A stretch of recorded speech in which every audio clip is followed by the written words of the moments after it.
Bonjour, bonsoir, bienvenue sur la chaîne du Sorcerer. Encore un autre sujet qui est un peu la suite un peu du sujet d'hier sur la Pin Story et dépression. D'ailleurs, merci encore aux nouveaux abonnés qui ont réussi j'ai vu que le sujet a fait beaucoup de vues. En tout cas, par rapport à mes résultats que j'ai généralement. Je suis content que ça ait plu à beaucoup de gens. Et donc, merci à vous. Et j'ai vu qu'il y a de nouveaux abonnés. Donc, merci à eux aussi, à ces nouveaux abonnés. Donc, la santé mentale dans le football, c'est quelque chose qui est vraiment tabou. Parce qu'avec la situation de Mbappé, ça rappelle un peu ce sujet qui est très tabou dans le sport, très tabou dans le foot et très tabou en général. C'est très tabou un peu dans la société, mais bon, on commence de plus en plus à en parler. Même dans les sociétés africaines, on commence de plus en plus aussi à en parler, même si bon, ça reste quand même encore un tabou. Mais dans le sport de haut niveau et dans le football, qui est un milieu très masculin, un milieu où on est axé énormément sur la performance sportive et les joueurs sont beaucoup vus beaucoup plus comme un produit qui doivent être capables de performer 7 jours sur 7, 24 heures sur 24 sans avoir de creux. On peut comprendre un peu que ces personnages-là, ces sportifs-là et surtout ces footballeurs-là puissent avoir un peu des mal-être et tout. Maintenant, les mauvaises langues vont dire, oh ouais, les millionnaires en short ne doivent pas nous casser les burnes, ils gagnent assez d'argent et tout. Parce que ça, c'est souvent des réflexions qu'on a en France. Parce que en France, l'argent, c'est mal. Ah ouais, être riche, c'est mal. C'est un peu la mentalité du pays. Mais moi qui suis toujours, comme je vous l'ai expliqué depuis le début de ma chaîne, je ne regarde pas les situations sociales des gens. J'arrive à comprendre que oui, on peut être riche, on peut être pauvre, même s'il vaut mieux être riche que pauvre. Euh, mais on peut toujours avoir des problèmes, les problèmes dans sa vie. Le statut social n'enlève pas souvent les problèmes. On a toujours des problèmes. Les problèmes ne partent jamais. L'argent te donne d'autres problèmes. D'autres problèmes aussi qui peut t'amener aussi à ce que toi, tu puisses avoir un mal-être. Donc, pour revenir à mon sujet, la santé dans le football mental, la santé mentale dans le football, c'est quelque chose de très tabou. Et moi qui me souviens un peu de certaines anecdotes un peu que par le passé, à l'époque où ces sujets-là n'étaient même pas un peu évoqués dans les médias. Euh, on s'est beaucoup moqué de Laurent Blanc à l'époque quand il avait pris l'équipe de France et il avait mis en coach mental. On n'a pas essayé de développer un peu ce truc-là à l'époque, à cette époque-là dans l'équipe de France, où on essayait de mettre un coach mental un peu pour pouvoir avoir quelqu'un qui suit les joueurs un peu psychologiquement, ce qui était pour moi une très belle idée, mais qu'il était un peu trop en avance un peu à l'époque. Euh, je pense un peu dans le monde du football et surtout en France où ces sujets-là, on n'avait pas envie de parler à cette époque-là. Je me rappelle très bien comment ça avait été un peu vu comme quelque chose de lunaire. Mais maintenant, 11 ans, 13 ans après, on se rend compte à quel point c'est tellement important cet aspect un peu du sportif qu'on oublie non, parce qu'on croit que le sportif, comme je dis toujours, pour moi, le sportif, c'est 80% le mental et 20% un peu ce qu'il fait sur le terrain. Et quand je vois un peu, même à l'époque, des situations qu'ont eu certains joueurs, j'ai un exemple encore, plein d'exemples comme ça. Euh, qui se souvient, en tout cas, je parle à des gars millennials, de Sébastien Deisler. Je sais pas si vous vous rappelez de ce joueur-là. Très, très beau joueur de foot. Je crois qu'il était formé au Hertha Berlin. Après, il était parti au Bayern. Il était censé devenir la nouvelle star du football allemand. C'était quelqu'un qu'on avait mis beaucoup de poids pour représenter un peu l'avenir du football allemand. Il, il a eu quelques graves blessures, mais surtout il avait beaucoup de problèmes mentaux pour revenir. Rappelez un peu, mais c'est vrai qu'il avait des blessures et autres et tout, mais je pense toujours que les blessures qu'il avait eues, c'était des problèmes des problèmes de santé mentale qu'il avait. Les problèmes de santé mentale et la fragilité même psychologique qu'il avait, le joueur là. Pourtant, c'était un fabuleux joueur, hein. pour les gars je me rappelle à l'époque là, j'adorais le voir jouer. Après, je me rappelle qu'il avait une période un peu très, très, très positive, un peu vers les années 2004-2005, où il jouait sur le côté droit au Bayern et qui commençait à remener les trucs et qu'il avait été remis en équipe nationale.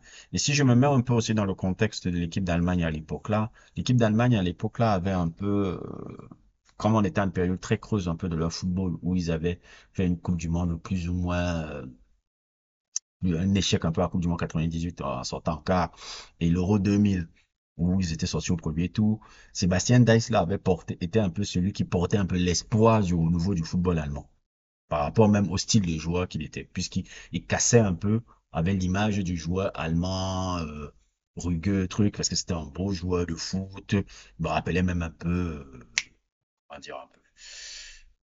Comment il s'appelait ce joueur-là? Il me rappelle un peu Ben Schuster. Vous voyez, on va dire même un peu Sébastien Deisler, c'était un peu Toni Kroos avant Toni Kroos, même si c'est quelqu'un qui était un peu polyvalent, il pouvait jouer milieu gauche, milieu droit, et surtout, c'était un gars qui pouvait même jouer meneur de jeu, presque 10 même. Donc c'est quelqu'un qui a eu beaucoup, beaucoup de pression comme ça. Et cette pression-là, il l'a jamais supportée parce que comme il était vu comme l'espoir du football allemand à cette époque-là, le prodige du football allemand, on avait fait des pataquès sur le mec, hein. Je me rappelle très bien de cette période-là. Ouh, Sébastien Deisler, c'était quelque chose, le battage médiatique qu'il y avait sur le gars-là, surtout en Allemagne. Et quand il commençait à revenir, en plus, il avait fait une belle Coupe des Confédérations, il avait été très, très correct, même si l'Allemagne était sortie en demi-finale. Il avait fait des très belles saisons au Bayern. Il commençait à faire de très belles saisons. Je parle de la saison 2005, même sa saison 2006. Et avant la Coupe du Monde 2006, il était titulaire.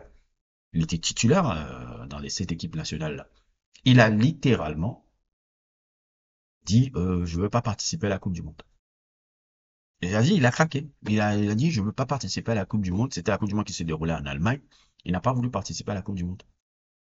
Il a arrêté. C'était quelque chose que je trouvais lunaire un peu à l'époque. Et c'était même pas, je pense pas que c'était sur une blessure. C'est quelque chose qu'on n'avait pas très expliqué dans les médias. Mais le mec, il avait arrêté avant le mondial.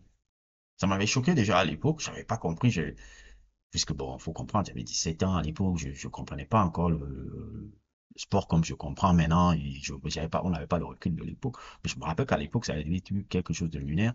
Et quand tu regardes maintenant son histoire, comme il l'a expliqué un peu des années après, sur les pressions qu'il a eu, les nombres de blessures et surtout la pression de représenter le renouveau du football allemand qui était en lambeaux, ça n'avait pas un truc dont c'était déjà quelque chose, surtout même, je pense même en Allemagne, où l'Allemagne c'est censé représenter toujours une certaine forme de force mentale. Quand tu penses à l'Allemagne, tu penses à Rummenigge, tu penses à Franz Beckenbauer, tu penses à des personnages comme Polo Breitner, c'est-à-dire des gars qui ne pleurent pas sur le terrain un peu. Et Sébastien Deisler, c'était un peu quelqu'un de différent. Il n'était pas comme l'Allemand qu'on connaît d'habitude. En tout cas, dans l'imaginaire allemand qu'on avait depuis le passé, et surtout à cette époque des années 2000. On parle, c'est l'époque avant que vous découvrez le truc de Joachim Löw avec les Ozil, les Musiala et autres et tout, hein. C'est pas le même truc. Mettez-vous, c'est comme si vous voyez Musiala sortir en 2000. Si vous voulez un peu comprendre un peu qui est Sébastien Deisler. Et Musiala, qu'on dit, bon, toi, Musiala, tu vas être le renouveau du football allemand, on compte sur toi, nanani, nanana. Je pense que Musiala, s'il serait à cette époque-là, dans ce contexte-là, aurait vécu la même chose. Il aurait vécu la même chose, tu aurais des blessures tous les jours et tu verrais des trucs. Donc c'est quelque chose qui était pas parlé, mais voilà une autre victime euh,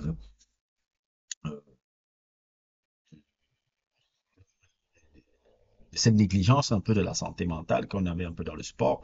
On va toujours continuer sur le football allemand. On avait, comment il s'appelle, là, le gardien titulaire de l'équipe d'Allemagne, je crois avant l'Euro 2008, qui s'était Henke, qui s'était suicidé là. Je sais pas si vous vous rappelez aussi de ça. Ça aussi, c'est quelque chose qui était très lunaire. Pourtant, le personnage ne montrait pas vraiment des signes de quelqu'un qui vivait un mal-être.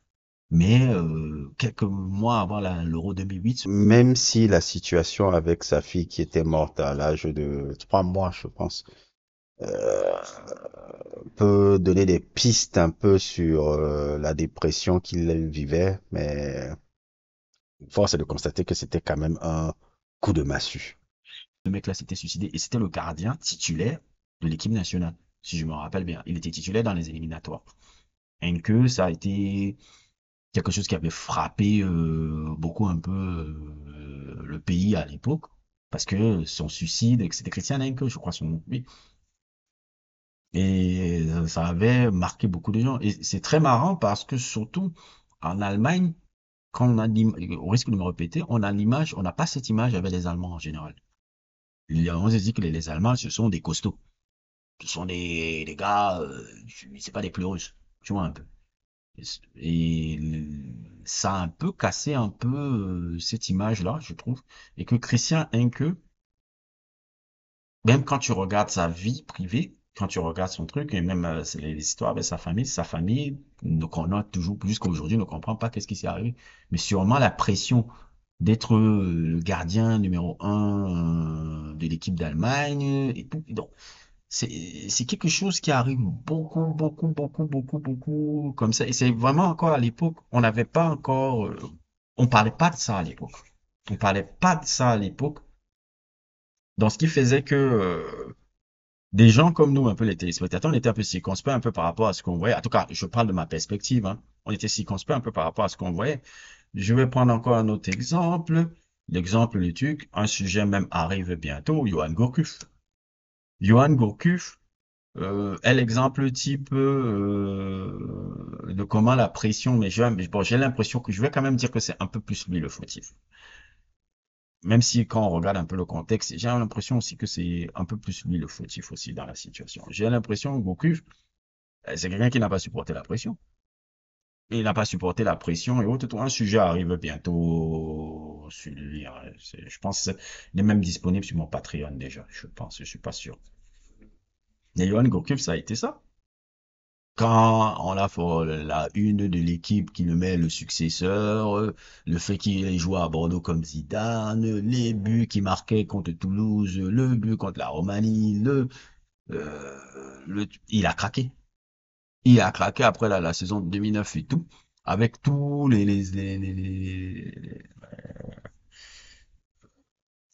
tous les espoirs qu'on avait mis sur lui. Et surtout, quand j'ai toujours, ce que j'analyse même sur mon sujet sur Gourcuff, j'ai l'impression que Gourcuff, c'est quelqu'un qui ne pouvait pas faire des saisons quand il était en favori. C'est-à-dire quand il était attendu comme un favori, comme un boss. Mais il arrivait toujours à faire des saisons quand il venait en outsider. Même quand tu vois même au Milan AC, comment ça s'est passé avec lui. Sa première saison qui a plus ou moins correcte au Milan AC, c'est quand les gens ne lui font pas le truc. Le moment où il fait son match contre la RK Athènes, c'est là où il plonge. Quand il fait son match contre la RK Athènes, qui a la couverture de Furio classé, nouveau Zidane, dans la Gazzetta et tout, c'est là où il tombe. Voilà quelqu'un aussi qui était l'exemple type d'une carrière qui a été truc par rapport à la santé mentale des joueurs. Je pense aussi à Pesotto qui a voulu se suicider à un moment donné dans sa vie, un mec qu'on appelait comment il s'appelle, il professore, très intelligent, fan de littérature, qui a fait un intello un peu dans le monde du foot, ce mec-là. Très grand international, hein. La Ligue des Champions, carrière quasi à la Juve. Tentative de suicide aussi incompréhensible que jusqu'à aujourd'hui, on se comprend pas un peu. Sans Tiro Ferrara, il ne serait peut-être pas en vie en ce moment. Je crois qu'il était sauté d'un immeuble et qu'il est tombé sur une voiture. Je crois que c'était ça un peu l'histoire à l'époque, si je me souviens bien. Bref, beaucoup d'éléments qui montrent à dire que c'est vraiment quelque chose qu'on doit prendre au sérieux, la santé mentale des joueurs de foot. C'est quelque chose qu'on doit de plus en plus. Je suis content que la parole se libère un peu sur ce sujet-là. Je pense que l'idée de Laurent Blanc d'avoir des coachs mentaux, mais j'ai l'impression que dans les clubs, il y en a déjà, mais je pense que c'est quelque chose qu'on doit mettre dans les clubs et même encore dans les centres de formation. Je pense que c'est là où ça se joue aussi. Surtout dans les centres de formation où on a des jeunes gamins qui quittent leur cocon familial à des âges très jeunes, de 11 ans à 12 ans. La séparation d'un joueur dans un cocon familial pour entrer dans un monde hyper compétitif qu'est le centre de formation. Il n'y a pas plus hyper compétitif dans le monde qu'un centre de formation de football. Parce que Dans ce centre de formation de football, vous êtes quoi, 35, 40, et vous serez peut-être parfois, généralement, deux ou trois, quatre à être professionnels. Parfois même un. Donc la compétition est rude et on est là pour tuer. On est là pour tuer, tuer, tuer, tuer, tuer, tuer. Ça fait des tueurs. Donc ce qui fait que et ça crée un peu une sorte de cassure un peu psychologique avec ces personnes-là. Et il n'y a pas un développement humain particulier. Regardez un peu Mbappé. Là, je reviens encore sur Mbappé. Regardez Mbappé depuis l'âge de 17 ans. Regardez Mbappé depuis l'âge de 17 ans. C'est comme une machine. Et une Coupe du Monde. Et après, il faut aller. Après, il est capitaine à 20. Sollicitations médiatiques. Ça ne s'arrête pas. Le gars, on n'a même pas l'impression qu'il a le temps de se construire humainement. Et ça, c'est le quotidien de beaucoup de footballeurs. Donc, c'est pour ça que les coachs mentaux, je pense que c'est très important vraiment, vraiment dans le sport de haut niveau. Et c'est quelque chose que je pense qu'on devrait mettre l'accent dessus. Mais bon, quand il y a aussi ce genre de situation, là, les clubs ont peur un peu parce qu'ils se disent que est-ce qu'ils veulent mettre le budget là-dedans? Et aussi, ils ne veulent pas aussi transparaître comment, parfois quand il y a peut-être un de leurs joueurs qui est important, qui il n'est pas bien mentalement, de, de le suivre parce qu'ils ont peur peut-être que ça montre un peu qu'il y a une certaine forme de faiblesse chez le mec et qu'il ne peut pas être performant après. Alors que si vous voyez aux États-Unis, à la NBA, il y a vraiment eu un travail sur ça. Ils sont très forts sur ce genre de trucs-là. Par exemple, je vous ai parlé une fois dans un sujet un peu euh, des Warriors et l'incident qu'il a eu avec Andrew Wiggins. Vous vous rappelez un peu de ce qu'il y avait eu avec Andrew Wiggins il y a quelque temps là. On lui avait donné littéralement 9 mois qu'il se libère la tête par rapport à la situation psychologique qu'il vivait avec sa compagne. Il avait libéré 9 mois. 9 mois. Ils n'ont même pas expliqué aux médias ce qui se passait. Ils n'ont même pas expliqué au truc. Ils ont dit que nous, on gère ça en interne. Ça avait été géré de manière très classe. Ce qui s'était passé là. Le mec est revenu. On a l'impression qu'on a oublié cette histoire. Donc, je pense que dans le football, on devrait prendre un peu exemple, parce que là, parmi les seules rares choses que je trouve un peu qu'on peut voir un peu dans la NBA positive, que le football pourrait vraiment s'en inspirer. Ça, ce truc de coach mental là, ça aiderait beaucoup, beaucoup, beaucoup les joueurs dans leur quotidien et ça permettrait aussi d'éviter parfois des situations comme on voit un peu là, par exemple avec Mbappé, avec truc, que quand on le voit, c'est mal le personnage comme un produit marketing, ça donne un peu ce qu'on voit là. Mais bon, c'est n'est que mon avis un peu personnel. N'hésitez pas à liker, n'hésitez pas à vous abonner et à plus pour d'autres aventures.